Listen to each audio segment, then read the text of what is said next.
Quality and development அந்த department. So நார்மலாக இவங்க என்னன்னா ஒரு சப்ளையரை போய் எவாலுவேட் பண்ணி சப்ளையர் ஓகே இல்லை அவங்க ஏதாவது லேக்கிங் இருந்தால் ஹவு டு இம்ப்ரூவ் பண்ணி அவங்களுடைய லெவலுக்கு இந்த சப்ளையர் கொண்டு வரணும். அதுதான் இவங்களுடைய கோல். ஸோ இவங்க எப்பவுமே நார்மலாக பார்த்தீங்கன்னா வருஷம் ஒரு வாட்டி இதுவரையில் வேறு யாராவது இவங்க டீம் வந்து நம்ம கம்பெனிக்கு வருவாங்க. இப்போ நம்மளுக்கு வந்து ஐஎஸ்பி கஸ்டமர் வந்து டிவிஆர் எல்லாருக்கும் தெரியும் இல்லையா? 2 கஸ்டமர், அதுதான் மெயின் கஸ்டமர் இவங்க டிவிஆர். ஸோ நம்ம எக்ஸ்போர்ட்டும் பண்ணுறோம், இவங்களுக்கு லோக்கலும் கொடுக்குறோம். ஏன்னா இந்த பார்ட் எக்ஸ்போர்ட் ஆகுது, இந்த லோக்கல்லே அசம்பிள் ஆகுது.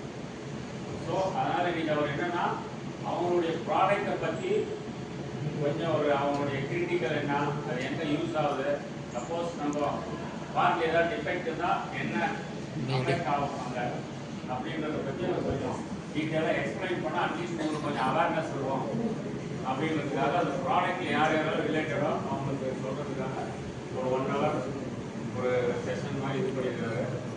So I once welcome sir Vignesh. Thanks for your detail.